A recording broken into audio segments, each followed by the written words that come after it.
कासरू जना पड़ी पारे कोरोना साधारण कास और कोरोना कास मध्य कौन फरक रोचे से संपर्क में गवेषणा चली निपि और आरएमआरसी मिलित भाव यह गवेषणा करुवा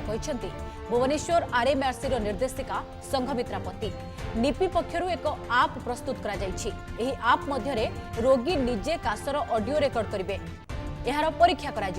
कासर शब्दरू जना पड़िबो संपृक्त रोगी को कोरोना होईछि कि नाही।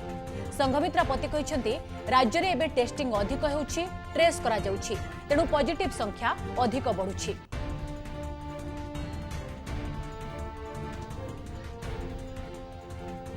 कोरोना है कि माने corona they might have been infected subclinically without their माने they might not have been got any symptoms जेमते आपन नॉर्मल ठंडा भी आसिक जेमते असिम्प्टोमेटिक है कि समान भलो होई जाइछंती एवं मत लगुच आउ 4 सप्ताह पर आम जोटा करूँ सेटा गोटे आहरी कंक्रीट इनफॉरमेशन दब एंड यही दुईटा भितर डिफरेन्स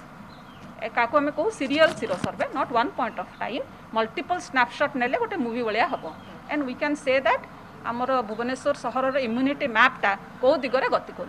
ऑलरेडी आम देदेचु रिपोर्ट खाली बीएमसी बाहर कर देचु केतेटा पॉजिटिव आउ भितर के खाली positive is not the seroprevalence आपन सीरो प्रेवालेंस एतिकी परसेंट है 100% ताको आपण भुवनेश्वर एब्सोल्यूट नंबर नहीं कि हिसाब करेंगे केतिकी इन्फेक्टेड है या पर गंजाम हम आप बड़मा नरसिंहपुर इनफैक्ट हम बड़मा नरसिंहपुर जेहेतु सिकेडी टी अधिका अच्छे हाई रिस्क ग्रुप हे तेणु गोटे कंपेरिजन करा सिकेडी वर्सेस नॉर्मल लोकंर किसी डिफरेंस रोचे।